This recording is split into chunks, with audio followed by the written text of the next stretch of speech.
inspired by the multiple LGBT suicides earlier this school year. So here it goes.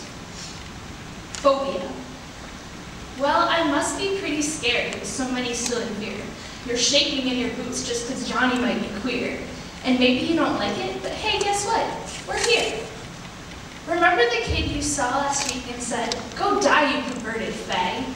Isn't it nice that he took your advice? Now he's hanging with a rainbow flag tied around his neck. Because in his eyes, the only refuge from your vicious hate was death. This hate and fear unending, my God, why can't you see?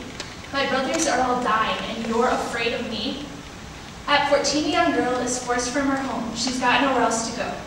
You can't have a dyke as a daughter, they said. She's got nothing left but a gun to her head. She pulled the trigger with their echoing whispers, we can't have a dyke as a daughter, they said. This hate and fear unending, my God, why can't you see? My sisters are all dying and you're afraid of me? So you can condemn me for being in love, that feeling you must have gotten rid of, and chase me down with Bible verses, though this proverb's just as strong. Hatred stirs up conflict, but love covers all wrongs. This hurt and loss unending, my God, why can't you see? You're killing children with your fear, yet you're afraid of me.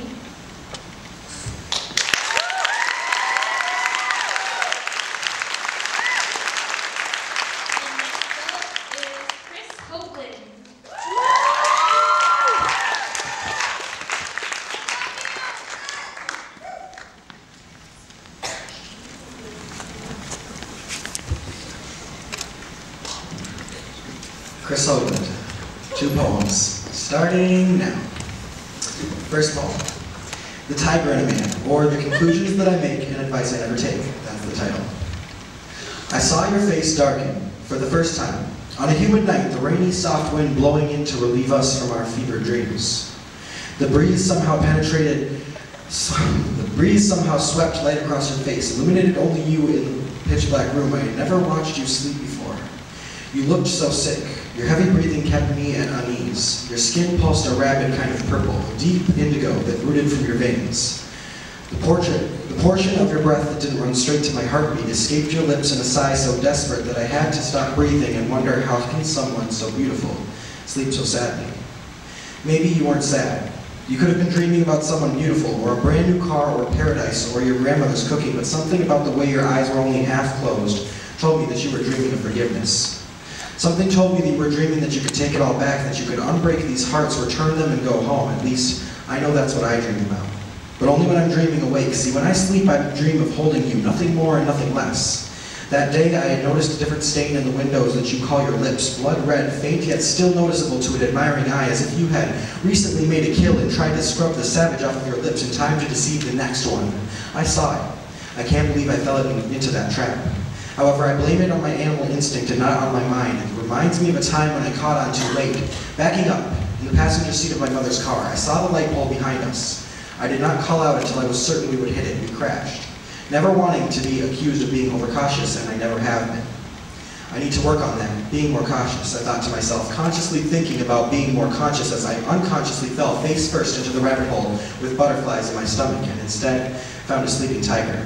Serene yet unnerving, snoring so slightly that I had to ask myself, how can something that means no harm be so dangerous? I nuzzled the animal. He smelled of salt water and broken dreams, the addicting scent of my hopes and wishes lost at sea. I was tempted to swim in him. I had to ask myself, how can a living creature share so many similarities with a cocaine addiction? Why do I sustain this? You are a nosebleed. I ignore my own advice. You must remember to stroke the beast softly, for the chance of a bite far overrides the pleasure that may result from a purr. I remembered what my father once told me, of the wolves that crept in the woods outside of my hometown. They are more afraid of you than you are afraid of them. Each time I tried to fall asleep, I was startled by a familiar dream, one of me and the tiger in a circus. In my dream, I did not attempt to tame the animal, for I thought he was a civil creature. Perhaps I was told wrong, nobody would believe me. We stepped into the ring at once, and from the loudspeakers roared the words, "The tiger mauls another adventurer foolish enough to fall in love with an idea." I had hoped that the tiger would change his mind, but instead was surprised as I watched his eyes turn a darker and more sinister shade of green. As I moved towards him, I measured the murder in each step he took. I deduced that at the last minute he would wrap his paws around me in a truce. I believed that this battle was a worthwhile gamble, but they don't call me a dreamer because I'm good with a calculator. The tiger shed his skin, revealed the ugliness within him, a sharp tail that craved to kill. I had seen it coming. I had chosen this fate. I closed my eyes and clenched my weak fists. Next time I joined the circus, I told myself I will try for the trapeze. Although, considering the events of the night, perhaps my lack of depth perception will always be my downfall. I say this to myself out loud as the tiger's jaws snap around me and I wake up to the real nightmare.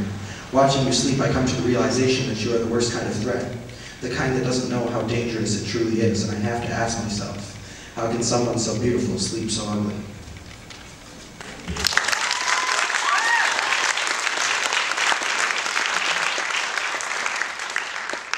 Second poem. Beach Memories, Sandcastles, or A Guide to Driving Home from a Trip to the Beach with the One That You Love. That's the title. When driving home from a trip to the beach with the one you love, it is often common for the light to seem much brighter than it was before. Do not be tricked. You can stare at him or her, eyes constantly shifting from the road to the sunspots on their face. On drives back from the beach with the one you love, your eyes very well may believe that they are cameras, that every moment will last forever on. Don't let yourself believe it. You can laugh and you can hold their hand in between shifting gears, but you will never get the beach moments back. They will stay behind, washed up on the shore, among the plastic and the driftwood. Lingering eye contact and silent wishes are best left there. But if you stay at the beach, if you lay down to rest on sand dunes and you sleep there, facing them, you can suck in their sweet scent. If it's cold out, humans have a warmth about them so different from that of a campfire. A glow that stays with you even after you change out of your clothes. And when you wake up to the sound of the gulls and the sizzling of coals and the sound of the waves, you can look to the water, and as long as you are just freshly awake, you can convince yourself that you are sitting by the ocean, that you are anywhere that you feel that day. Let yourself be tricked. If you can, allow yourself to embrace the purest form of light available, besides that of black market goods, that of the sky seen through newborn eyes. And when you wake up and nothing seems to make sense, you will recognize only the one you love. Do not be afraid to absorb them. You can't stay at the beach forever.